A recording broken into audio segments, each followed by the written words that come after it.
We are almost ready to go. Give me another 10 seconds. Apologies for the slightly late start. Very much looking forward to this.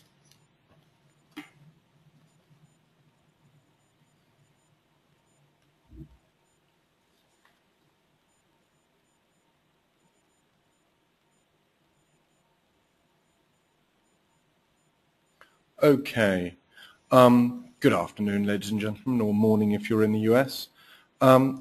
Just a few little bits of logistics before we really get going. The first is that do feel free to type questions as we go along. And when it comes to the Q&A point, I will ask you each in turn, and if you don't have a microphone, then just say you don't have a microphone, and I will read out the question to everybody so that we can solve that particular problem. With no more ado, let's get going. So this is all about some of the things that we've been learning at Social Finance around some of the challenges we've been experiencing growing the market for social impact bonds and for outcome finance more generally. There are in this really sort of specific challenges which I think are relevant not just in the UK but also following my recent conversations in sort of Canada and the US. It's clear that they're also relevant elsewhere. And this presentation is designed not to be our final word on the subject, but more the start of a conversation, if you like, so that we can learn what other people are discovering out there, and also to really gather further support and interest in, I think, some quite interesting issues. So let's go through to the main challenges. We're focused here on the first three of these. I think we'll have to do a later webinar on the second, on the last two. So we focused this time on procurement, value for money, and developing, how do we develop a cross-departmental outcome contribution, so outcomes to for social issues across a variety of different departments on a specific social issue. Focusing into these in a little bit more detail, what we see is that commissioners and service providers are working right at the start of the understanding of outcome-based commissioning or procurement very often, and often there is a lack of information available to, for example, set an effective price. At the same time, the procurement on these processes, given that they're new, the procurement process is therefore sometimes more rather than less arduous, but is also dealing with smaller rather than larger suppliers. The end result is that actually the cost of procurement process starts to look unsustainable. In terms of value for money, we are seeing some interesting challenges as finance directors and others are trying to assess value propositions that they haven't tried to assess before, and that's also creating for them a set of quite intriguing issues. So we'll go into that in a bit more detail, and then finally we'll talk, as I mentioned before, about cross-departmental outcome contributions. In general, what we're seeing is, and thus the sort of title of the slides, in general we're seeing the problem of how do you grow a market which underlying lacks the information for effective price setting at the beginning, when at the same time we have significant cost pressures from the procurer's point of view. So that's essentially what we're going to be talking about. And by the way, if I am at any stage incomprehensible, which I totally understand, I spend far too much time doing this, and so occasionally I jump into the middle of things. My wife complains about it all the time.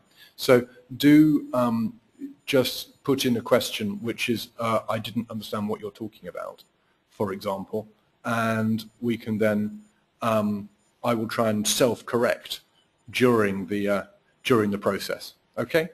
So let's move on to the fun of procurement. Okay, section 2, procurement. There we go. So The bits that we're seeing here, pardon me, inexperienced marketers, as we talked about it there, when those who are looking to set the value or the price for outcomes in an outcome contract don't necessarily know what that outcome value ought to be, we're finding that it has opposite impacts on the service provider community and on the commissioner community. The service provider community is very used to trying to explain enthusiastically quite how much they will be able to manage and quite what impact they'll have with quite little money. And therefore there is a tendency in a low evidence environment to be over-optimistic about what you can deliver. At the same time, the commissioners are under considerable cost pressure to undervalue rather than overvalue outcomes, not to focus on the value in terms of cost benefit later on, and therefore to go with that focus. And therefore, if you like, there is a potential for the service providers and the commissioners to be in their price sort of discovery process, ending up both in the wrong place. We think that is potentially dangerous if you're trying to grow an investment market and grow more and more investors willing to take outcome risk. Then there is a danger that early outcome opportunities, if you like, or social impact bonds will end up being poor investments, and therefore the potential scale of future investment becomes lower. So that's, if you like, the risk side of it. And this is then exacerbated, I think, by the procurement process, which is still modeled around achieving best value or lowest cost, quite often lowest cost. So what does that mean from a market building point of view? What it means is that in the event that one is working in a market with poor price discovery, that doesn't matter on an individual procurement basis. You end up getting what appears to be a good deal, even if it actually means that you're likely to end up with less service provision as service providers work out that it's not working for them. But, by the way, just before I continue, I'm finding that the microphone is showing quite variable sound. So some minutes it looks like it's very high, very low. If I am coming across with very up and down levels of sound at your end and it's rather painful. Okay, good, thank you, you're fine, thank you very much. Fantastic, feedback immediately. Thank you very much. So, I will carry on. So that's the second element, is that we're seeing this focus on individual procurements rather than focus on growing the market overall. So that's, I think, potentially quite an issue. It also means, of course, that optimism is rewarded, which could be good, but in this instance, I think can be dangerous. The final element that I really want to highlight on this piece is that we're starting to see some of the procurement costs on individual processes, which we understand are quite high. But if you look at them, I'll give you an example. Suppose one is running a procurement process for 4 or 5 potential contracts with a total value of, for the sake of argument, 10 million quid. And you've got 40 providers engaging and they each spend £25,000 in that process. Then you will end up with those entities having spent £1 million in order to bid for £10 million, where the margins are likely to be lower than 10%. And thus, if you look at it from a market point of view, it's loss-making before you begin.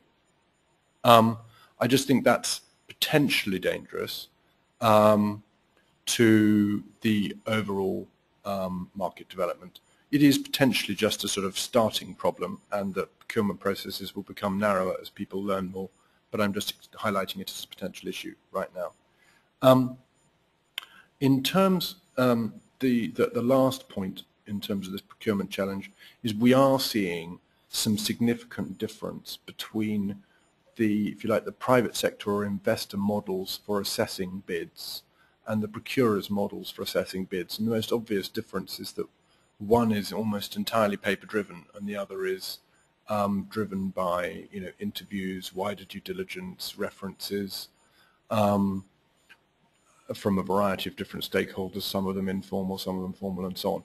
So I'm not sure I know an answer on how one tries to improve the quality of the financial scrutiny, but I am nervous that if the quality of financial scrutiny in these procurement processes doesn't improve, then we may also see a significant, not a majority or anything, but a fair number of procured entities falling over because they haven't raised the requisite funds or they've been overly reliant on their own cash flow on over-optimistic measures.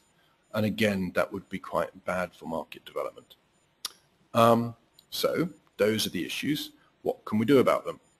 So what can we do about them? I think there's really two possibilities I want to discuss today. The first is, can a procurement process be delivered or built that incorporates some of these elements of market building that we've started to think about? What would that need? I think the first thing it would need is a timetable that allows for the raising of outcome finance in the event that it's working with smaller scale organizations, so it's more social impact bond-like than PBR-like. It would, sorry, for those not in the UK, PBR would be payment by results, so a standard outcome-oriented contract, but often given to larger scale providers who therefore have the requisite level of capital to deliver on or to take the working capital risk implied by taking an outcome-based contract, whilst a social impact bond type model is one where that risk is transferred to a set of investors who are typically motivated by trying to demonstrate the social outcomes that are being sought within the contracted framework. So the first element is to try to create a structure and timetable that allows for that raising of finance, which can take a little time. The second is that actually we would probably advocate for a smaller number of organizations to be taken through to detailed work rather than a more typical procurement process of, say, 10-to-1 ratios. If you bring that down to 2 or 3-to-1, then I think you will end up with being able to require more of people, but having a lower total cost to the marketplace, which I think would probably be in the long term beneficial. The key element, though, in this sort of process is, and if you like, the most radical element that I'd love to discuss here, is we would potentially advocate for one that has basically got a fixed outcome valuation. And that outcome valuation may be decided through a discovery process and informal discussions with service providers and others. But once it's fixed, the outcome valuation is the same to all bidders and is not subject to additional points for discounting on that bid or anything similar. And therefore the evaluation at that point is entirely focused on organizations' ability to deliver and their ability to finance the risk that they're taking on, either through raising money or through their own balance sheet. In other words, can they deliver and will they fall over? Now at that point, I think you've got a higher chance of generating contracts which work for all parties and develop precedents that produce better investment opportunities in the future and therefore grow the investment market and grow the range of organizations who are able to work like this. Critically, to make this work, one needs to share what one is learning in these early years. The classical model in these situations would be that private sector bidders would seek to keep all of the information they're learning on generating outcomes to themselves, and understandably so, because there would be a huge commercial advantage. In these early years, and potentially as a swap for a fixed price that may be more attractive, all the learning in terms of outcomes data and so on does need to be shared across the marketplace in order to allow price resolution to be more effective in the future and in order to allow a more competitive marketplace to grow as more people see what is possible or what is not. So that's the key elements, I think, to this, and we would love to try and develop one of these as an effective precedent to be used then elsewhere. Once we've got one example of this kind of work going on in the field, I hope that that would then push others into a similar model. So that's food for thought number one. Food for thought number two is that we see potential when looking around this marketplace in the event that one doesn't have that type of procurement model being built, or more generally, the question then is, where can one develop a center of expertise or knowledge that can look across a whole range of these kinds of projects and start to get a sense of what is a good value for an outcome, what is not, and learn from that mix effectively. One could argue that commissioners can share that information, and that may happen over time. On the other hand, commissioners will continue to have strong price pressure, so that may have an impact, it may not. On service providers, if there's continuing to be the level of keenness to engage in this kind of market prior to the real knowledge of what works and what doesn't, then you may end up with service providers losing out by sorry, I got distracted by trying to move around things so I could see some questions because they were completely shadowed from me. So the service providers, if they start to learn that, they may then exit the field to find other service providers taking their place who don't have that information. So you can carry on finding new service providers to not get it right for a little while. Our view, therefore, is that there is real potential for that information to be gained and gleaned in the investor community by building a specialist outcomes fund or more than one specialist outcomes fund, which would be, a lot of different service providers would be seeking capital from them. They would therefore start to get a sense of the scale of the marketplace, and they would start to get a sense of what's reasonable and what's achievable by looking across things in that way. With luck, that kind of outcome fund would have the potential to be regarded as a brand, if you like, that would help other investors come in if they felt comfortable that these types of expert funders were investing in something, then others would be interested in investing alongside, so they would have a catalytic effect across the market overall. I have been asked, just by the by, who are the typical commissioners? What I mean by a commissioner is, in UK speak, that's the government entity that is procuring the services that are being looked for.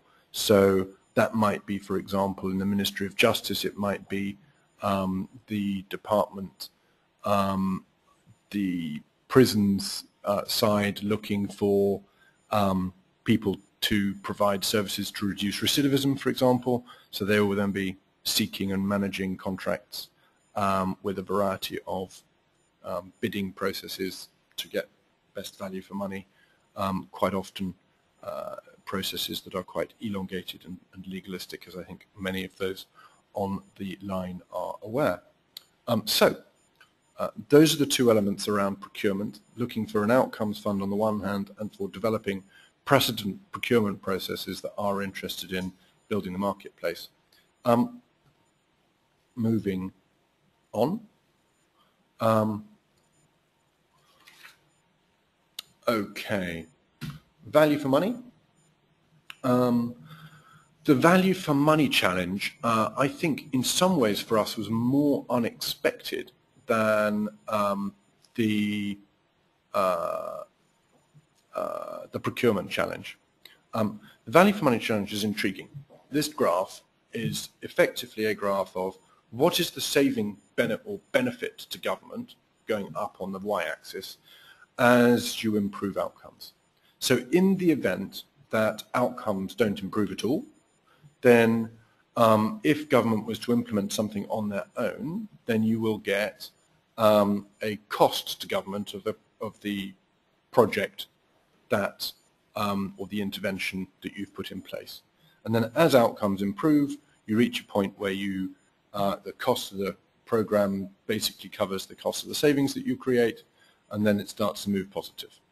Now, the social impact bond was designed so that we could take out that risk which we saw was getting in the way of government entities trying out or testing interventions in the first place by saying, okay, we're going to make this on, if you like, a no-win, no-fee basis. So now you can take on these interventions, but you only start to pay, or you only pay when it's successful, and therefore all this potential cost comes out. But what it means is that on the upside, when things are successful, some of those cost savings are used to pay back the investors under the social impact bond, and therefore overall you make slightly lower upside, you make lower upside, but you also manage your potential risk. All fairly clear. And we felt that finance people, who typically in our experience are quite risk averse, would focus very much on the left-hand side of this and see the benefit of the protection against the downside. What we've actually found is the opposite, that when we go and talk to a whole variety of organizations interested in this, the service aspect, so those running children's services or prisons or whatever it happens to be, are enthusiastic about this model, who they see the benefits of that. But when they take it to the finance people, the primary concern is then, but why are we paying so much more when this is successful than we would have done if we'd implemented it ourselves? And is that increased cost on the right-hand side value for money? So to our slight surprise, the left-hand downside element wasn't taken into account, and all the focus was on how do we make sure we don't overpay at the top. So we've tried to unpick that to ourselves to try and understand what are the bits of value that people are looking at there, and why are they not presently well understood in the marketplace. So there's two parts, I think, to the valuation, if you like. One is the value of the risk transfer. So implementation risk is no longer being taken by the government. It's being taken on by investors or by service providers. And secondly, which I'll come on to in a moment, there's also potentially increased performance management. So in these circumstances of focusing on outcomes, there's greater incentive to try and drive performance for better outcomes. So the question is, how do you value risk transfer and how do you value performance management? When we have these conversations, even with highly financial people, we've had this in Treasury, for example, and elsewhere, the first response has often been to say, well, you know, if you're looking at investors who are wanting 7 to 12% for taking this risk, you know, we can borrow at 3%. Isn't that all rather expensive? Which would therefore imply a value of the risk transfer to investors as basically zero, which was quite counterintuitive. Now, I've had to sort of move more into the world of psychology and philosophy at this point than the world of finance. There's two elements that I think are intriguing. One is that when you actually look at a lot of the business cases that people put forward for supporting preventative activity or supporting projects in general, business cases, because there isn't a way of transferring the risk to other parties, they tend to overstate benefit, understate cost, and understate implementation risk. Having got through the chain and having got funded, it's then rather embarrassing if things don't work, and therefore things that didn't work tend to get underrepresented in the wider context, and things that did work are talked about to the rafters. So we do potentially see that creates a sort of information bias. That combined with the optimism bias, which is well known to psychologists, that humans are gratifyingly, and including myself, over-optimistic. I have a particular problem with time. I think that it only takes 20 minutes to get anywhere, which can cause huge trouble. But nevertheless, optimism bias is a norm, and therefore that's potentially a risk in terms of assessing implementation risk.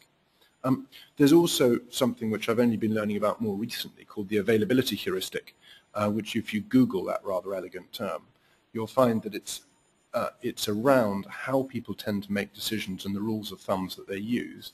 And this is a rule of thumb is what you can recall. So if you can recall, because you work in children's services, that evidence-based interventions like multisystemic therapy, keep kids out of care 90% of the time, because that's what you're hearing in terms of the success rates that people talk about, because they tend to talk about success more than failure, then that's what sticks to mind.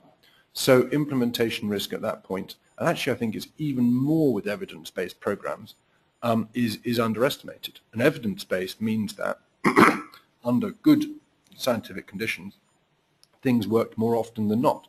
It doesn't mean that they always worked. And this seems to trick even quite sophisticated. I was talking to a McKinsey consultant about that recently, and he seemed to have got that completely the wrong end of the stick. So it is something which is right the way across the board. This area of implementation risk seems to be undervalued. I think that obviously means that a more honest conversation about failure is needed, and we need to think about how we get clear reports, many of which are already available in the academic community, around the effectiveness of services and the range of effectiveness of implementation of services, get those more widely known, because that way people will be in a position to assess this more effectively. I've just been asked, by the way, at the bottom, what is PFI? That's a very good question. It's an Anglo term. PFI is the Private Finance Initiative. In other countries, it's sometimes the PPP, Public-Private Partnerships. But this is where private finance is used to build public buildings, bridges, and other things.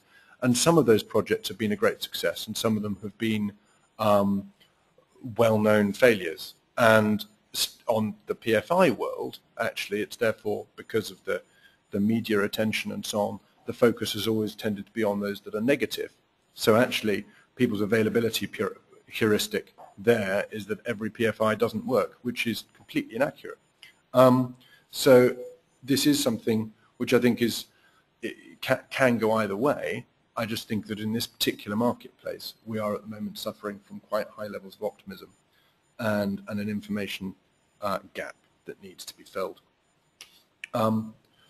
The next element is on performance management and valuing it. We're seeing that with these kinds of situations, if you're an investor investing in an entity that is again going to be trying to produce outcomes for you, and you're taking that outcome risk, it is only sensible for you to require a degree of performance management of those entities as part of your investment cost, in the same way that anybody who invests in small-scale businesses tends to do so through venture capitalists or something similar, for the very simple reason that actually not all, but many venture capital entities do try and add significant value to the entities that they invest in, and that is of value to investors. The question, therefore, is what is the value of that performance management, and what is the value of that to commissioners? Now, ideally, of course, what this is additional cost, which generates better outcomes, therefore higher cost savings, and therefore is a considerable value add. Because the market hasn't typically valued it previously, previous contracts being on the basis of inputs and processes, the performance management has been more contract management and making sure that people do those inputs and processes rather than on their ability to deliver outcomes. At the same time, doing performance management well is often asking service providers to act differently and to implement data systems that are new to them and to focus on outcomes in a way that they haven't before. So there's a significant early cost on this and a market that doesn't really understand it. I think I've drawn one conclusion of this, which is different levels of performance management need to be tested as part of the market building exercise. I think there is a second one, which is that that one or two sophisticated grant makers need to be involved in supporting that performance management aspect to the model, both because I think they would find it useful to learn about in terms of better grant making in the long term, but also because I think it's a significant contribution to developing this marketplace. Combining both the performance management and the risk transfer values is, I think, going to be the critical piece to getting more of this kind of project off the ground, and we are seeing those taken on, but it isn't as easy as we had expected. Not that we expected it to be easy, please don't get me wrong, but we hadn't expected it to be quite as complicated as it's proved to be. Okie dokie. So that's those aspects of value for money. There is one more which I'm going to talk about here, which is comparing cohort and individual models. This isn't as complicated as it looks, so I will go through it, and do please tell me if I've succeeded in explaining it or not. So the value, what we have here is, if you are doing a social science experiment, if you like, your ideal evidence-based model is that you have a group that you are doing your intervention to, and you have a comparison group. Ideally, one is randomly selected and the other away from the other, and you intervene on one and you don't on the other, and you then work out what the difference is that the intervention made. And in an outcome-based contract or a social impact bond, you then get paid for that difference that you make. Now, the difficulty with that is simply that you need more capital, because the outcome payment is only made when a cohort and all its measurement have been completed. If you have some data on what works and what doesn't, and you are knowledgeable in the marketplace, for example, if you take something completely different like the car insurance market, you provide lots of information to your potential car insurer, and they have lots and lots of historical data on which to assess how much to overcharge you for your car insurance. And they can provide you with an individual value for that car insurance. They don't have to wait for a cohort and find out or anything like that.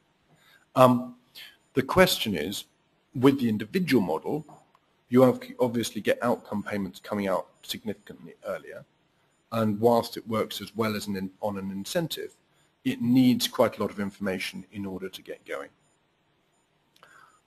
The time required to get that information, where you might be using cohort or similar models, is going to be a time where these models are more expensive and higher risk to run.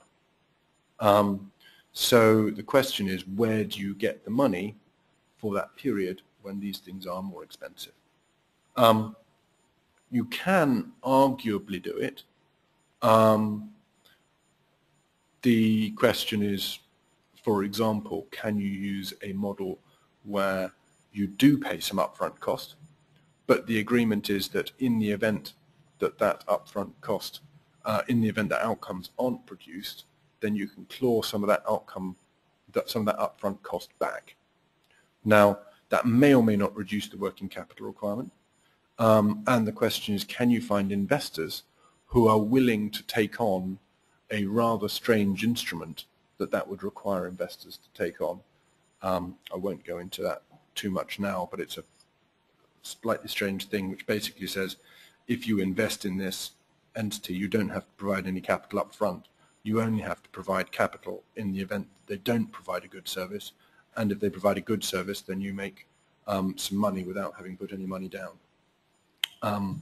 It's a slightly strange beast, and I think it would be quite a hard thing to ask socially minded investors to put their money towards. But you'll see where I'm coming from, that this does create some potential challenges. The other observation, and I think is that there really is a need for the data sharing coming out of these cohort models so that more individually oriented models can be developed. That would therefore mean that the costs of these models decline over time. Okay, starting to get a few comments through, but I'm going to leave those questions so far, or comments, through to the end, so that we get through to the end of me blathering away and you can ask more and more. Okay, so that's the issue on cohort versus individual models. Now let's just briefly talk about cross-departmental outcome contributions, and then we'll go straight through to the end bit and we can have more questions. So, cross-departmental outcomes contributions. Here we have the issue that many of the most complex issues in society don't just have their value go through to one government department. They come through to multiple government departments. And what that means is that in order for the requisite level of investment to be put into solving those issues, multiple government departments need to contribute. I've taken two very good examples. And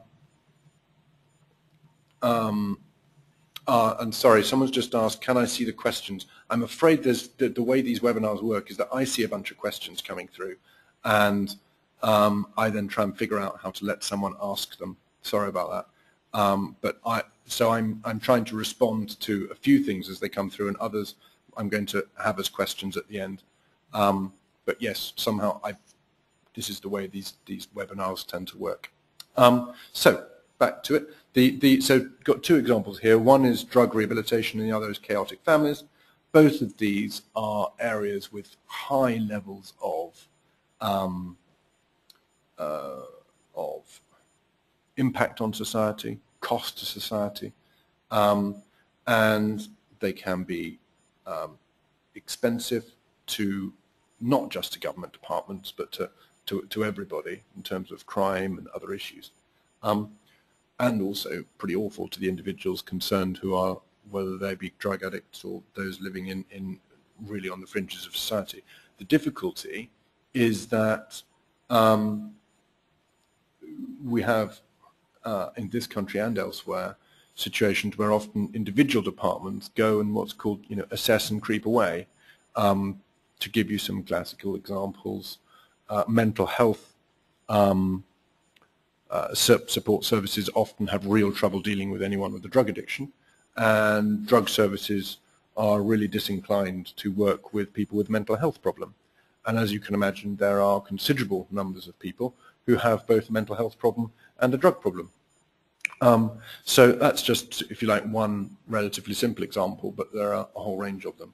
Now, the question, therefore, is if we want to get these kinds of activities and work going intensively, how do we engage more than one government department in the outcome payments to enable more intensive work?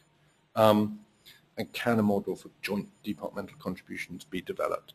For anyone who's tried to work with multiple government departments at one time, you can probably immediately agree that this is reasonably challenging. What does it look like? Well, the ideal is that one would have multiple departments joining together to do this, thinking through a governance strategy, achieving broad political support for a range of pilots that achieve things for multiple individuals. So that would be lovely, but I think it's going to be pretty difficult. I think a more realistic target may be to use, to try and create a single central government outcome pot funded by the Treasury, which provides top-up to locally commissioned social impact bonds. Now, my sense on this is that that would have potential two benefits from Treasury's point of view. One is that it could require standardized data capture, which could be then used to price outcomes more effectively and be used to grow the information about whatever outcome type measures are being developed. And the second thing, and Treasury always likes this, it would give them a measure of control, because in order to access that outcome pot, they would then be in a position to assess the value for money of any proposition. So I just put that forward as a thought. We have talked to various bits of government about that with varying ranges of success. I think it's an idea that a number are attracted to, but any thoughts on from the wider group about how to lobby for that kind of thing are welcome. And by the way, any other countries that implemented such a thing effectively would help enormously, because I found international precedent is something that's very helpful in this marketplace. Okay, let me summarize and then take questions. So start to get those questions coming. I've got 2 or 3 sitting there, but do feel free to add some more. Book early to avoid disappointment, as they say. So, actions needed to build the market. Here's a quick summary of what we've said so far. I think we need a precedent procurement process that's designed to build the market as well as to achieve good value or lowest cost. Specialist outcome funds to become centers of expertise. Greater honesty about implementation failure and reports, bringing together the knowledge that is, I think, in the academic community about the range of implementation success. Then data sharing protocols and transparency in this early part of the marketplace. Experiments to test the value of different levels of performance management. I think on top of that, I would add some grant-making support for performance management in these early levels, which I don't think is impossible. I think the Big Lottery Fund may, judging by their Next Steps fund, may be in a position to help with some of that. I think they would certainly find that. I hope they would find it interesting. I think they may find it useful. To support cohort models, I think there's either, again, a need for some subsidy or innovative structures, such as the clawback models, but again, we need to find an investor community for them. And I do think over time we need to have an effective lobbying effort to support Central Government Outcomes Fund. And in summary, I think this marketplace needs some champions to keep pushing this agenda forward across all the places: investors, service providers, and government officials. So that's the end of everything that I've got to say on the subject. We've got to say on the subject. Let me now try and use the technology in front of me. I get it right at least 30 or 40% of the time. I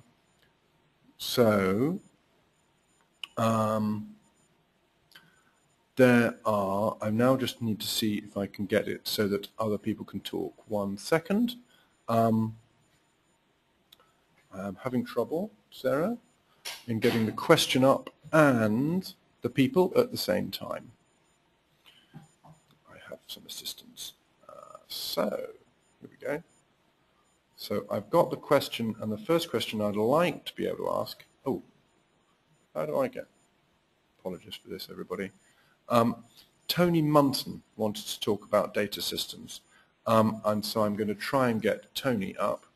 And, yep, here we go. I apologize, this is taking me a moment. I'm being a little slow. Here we go, moving towards Tony. And Tony, you're on. Can you hear me, Tony? Nope. Oh, 1 second. Tony, can you try again? No. Okay. Apologies. Tony was asking about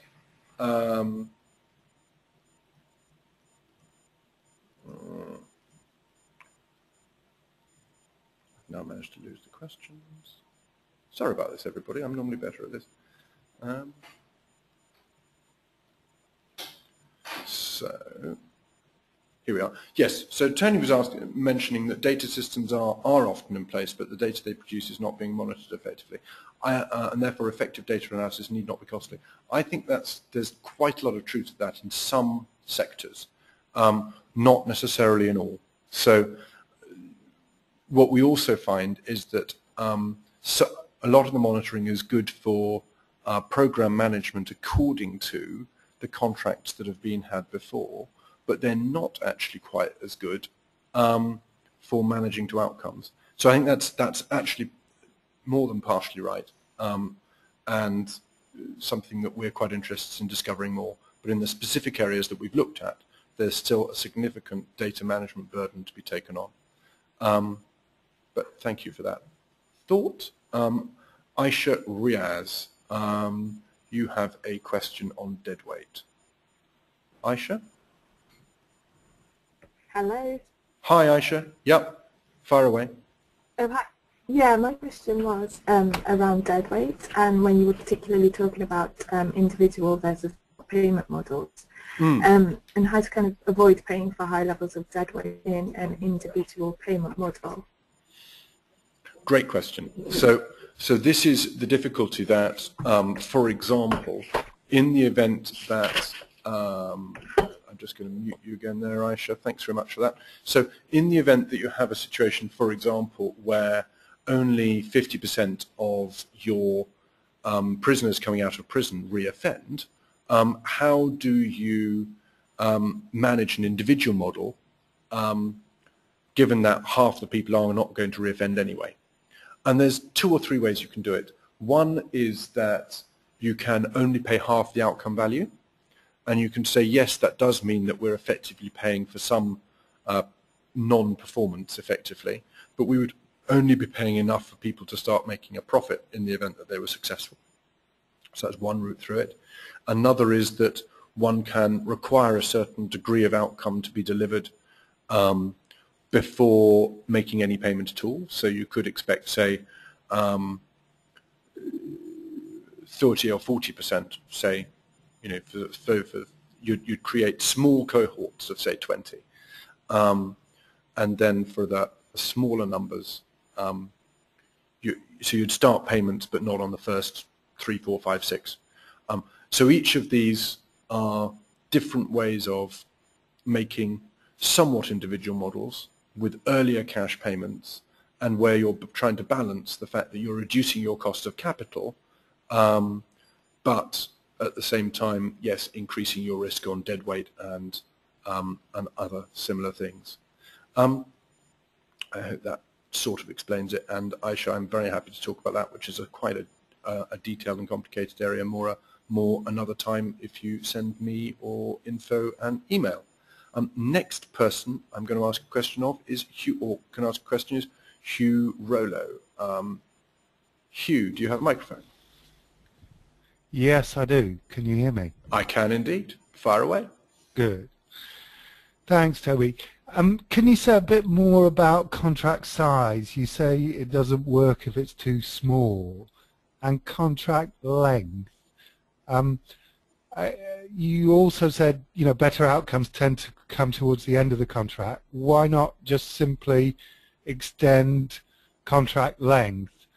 The other thing that I'm concerned about, and coming from a network organization of community enterprises, as you know, is that the complex problems are often best addressed by small-scale service deliverers.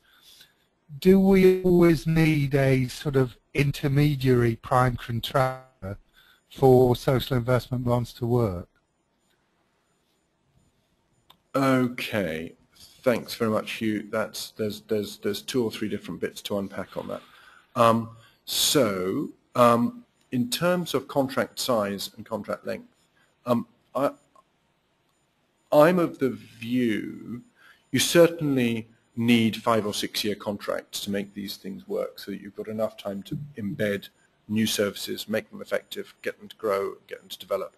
After that, my sense is that quite often commissioners are interested in, then if those services are successful and have been set up working effectively, then they will want to continue commissioning that service on a more traditional basis, maybe only having say a 20% proportion on the basis of outcomes.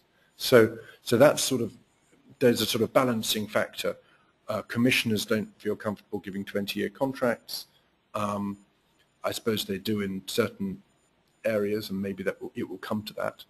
But at the moment, we're seeing 5, 6, 7-year contracts as being more the norm. That, by the way, is a considerable improvement on many of the charitable service providers that we've met, who have often got 2-year or 1-year contracts with the commensurate impact in terms of having to put people on notice very regularly, and similarly quite poor practice.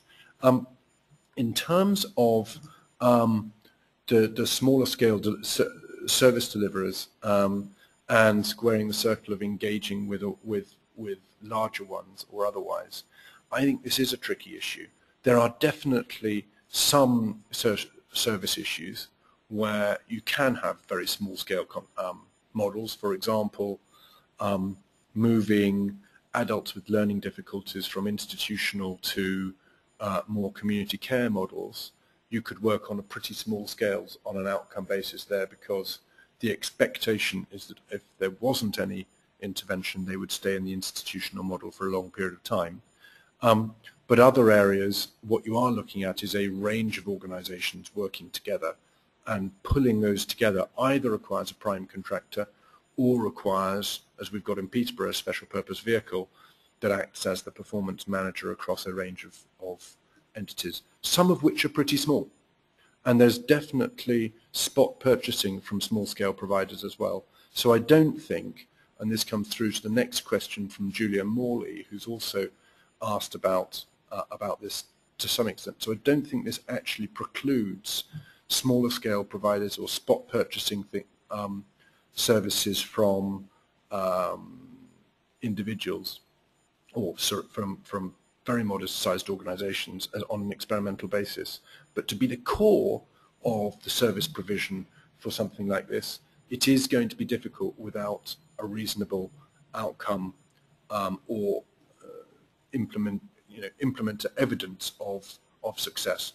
That can be on the basis of outcomes that are, incremental outcomes. For example, if you're working with 2 to 3-year-olds with language difficulties, you could look at language pickup at 5, for example. You wouldn't have to look at whether they've had a more successful life at 17 or 18. So you can look at incremental outcomes, but there is a difficulty, I think, for service providers who've got little evidence to take on the core of the outcome provision. Although I hope it's an encouragement for people to take up and provide more, develop more outcome data over time. So I'm just looking to see, we've got quite a few questions here, and I'm just looking to see who I should pick on next.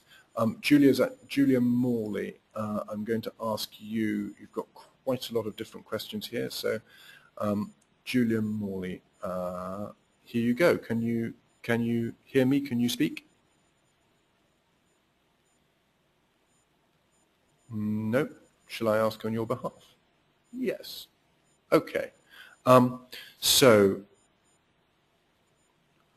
I'm just looking, and there's more. So there's more here around specialist auditors for service outcomes. Are those going to be required in this marketplace? Answer is, I think, yes. Independent audit of service provision of outcomes is going to be needed over time, unless there is a data capture that is regarded as independent or hard to shake across the marketplace. And some of those, such as hospital input and output data, for example, I think would be probably regarded as perfectly reasonable. So in some markets, yes, in some markets, no. I'm just looking for, I'm very acutely aware of time, by the way. I hope people don't mind if we go 5 or 6 minutes over. I'm just looking, Matthias Weibovo, I hope I've managed to say that right. I apologize if I haven't. Matthias, I'm going to see if you're available to unmute. 1 second. Matthias, can you hear me?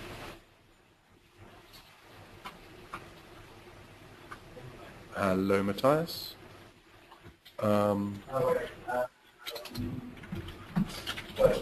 Hi, Matthias. No. Okay, I will ask the question on his behalf. For those who have worked in a relatively new market, places such as microfinance and carbon finance, the uncertainties of problems you pointed out would sound familiar. These marketplaces, of course, have become relatively mature. Do you see that those? I think a lot of these are standard issues of starting a new market. I think some of them are specific because this market is dealing quite a lot with government as the counterparty, and therefore it's dealing with a new market where the primary buyer is government. And I think that adds a slightly new dimension to it. And I think that we're also asking, whilst we're asking investors to take on new risk, which those markets are also asking to take on new risk, the outcome risk also has specific measurement issues around it. So I think the cohort issue, for example, is also specific. But there's no question that there is learning that this market can glean from the growth of other markets such as those that you've mentioned. I now want to move to Nabil Ahmed, who's got a question. 1 second. Nabil. Nabil? Okay. I'll ask the question. Question, if I understand correctly, the risk transfer issue correctly, is it that the market undervalues the opportunity cost due to a lack of honest conversation about failure? Yes, in essence, that's right. So there is it undervalues, or the expectation of implementation success is, in my view, generally speaking, too high. And therefore the value placed on no longer having the risk of implementation failure is too low. So yes, I think that is absolutely the case. I'm now just nipping on through the list. We have how do we, the research community, this is Tony Munson. Hi, Tony. How do we engage effectively with service providers and commissioners who have historically been very nervous about embracing the principles of evidence-based policy? It's a really good question. I think this is, in a certain sense, the easiest thing to do is engage initially with the marketplace that does get evidence-based work. I think actually on the policymakers' side, that's a higher proportion of the marketplace. We may also, I see this as an opportunity for evidence development and for improving the incentive for building effective evidence. Now clearly there are going to be service providers out there that don't believe in evidence and don't believe in data, and many of them take to the airwaves on the subject regularly, and I think at the moment they're just not appropriate service providers for this kind of model. So you know, we will see if that's successful. I have a feeling, I mean, one of my favorite examples in this is football management, which has been transformed over the last decade by far better use of data and available knowledge in terms of who's actually being successful on the pitch and who isn't. Where you start to see the sort of very basic versions of that in the newspapers of how many different people have kicked the ball and how many kilometers they've run and all that sort of thing. So that is an example of something which would be described by most people as untouchable by data, being transformed by it. Now clearly that's a market in which there's an extraordinary amount of cash for no obvious, well, for clear reasons, but a bizarre amount of cash anyway. And you know, so therefore data has been brought in to improve things, and I think that data can have an impact on a much wider variety of the marketplace around us than people generally accept, and that will become clearer over time, hopefully, as more outcome work is done. I am aware I've gone over. I'm planning to go a further 6 minutes over, and those of you who can't stay, I understand entirely, and thank you very much for your time. I've now got a question from Mr. Frank Curran, who also hasn't got a mic. Would be grateful if you could expand on the Specialized Outcome Fund. Is this the concept? Is the concept that this would be a centre for defining costs and benefits across a range of social interventions, as NICE does for clinical interventions? Surely this would be the same as the Treasury VFM model mentioned in the last slide. Okay, so that's a very interesting thought and is quite distinct. I was thinking of the Outcome Fund as being an entity that an entity that simply financed outcome risk. So in the event that a service provider took on a PBR or an outcome-based contract, they would seek finance to cover some of that working capital cost. And if there were specialists in that area, they would see enormous number of these kinds of contracts going past and would be very good at assessing whether that contract was feasible or not. So that's the sort of thinking behind it, and that over time those outcome funders will gain a reputation in that if they were funding something or they weren't, it would be a clear indication as to whether outcome expectations and contract expectations were reasonable. The idea of having a NICE or a similar distinct body within government that became an expert at valuing social outcomes and these outcomes from a government point of view, I think is a very good one and could be an additional aspect to building this market, and is one that I think is worth exploring. Thank you very much. I'm just reading down. So we talked about audit services. Okay, I have here a question about European legislation. As it's quite specific, I will just answer it direct. Does European procurement for Part B services represent a further barrier to commissioning for outcomes? I don't think it recreates a greater one, Gordon Macmillan, the asker of this. The issues I was describing there were all based within the EU procurement framework of both Part A and Part B services.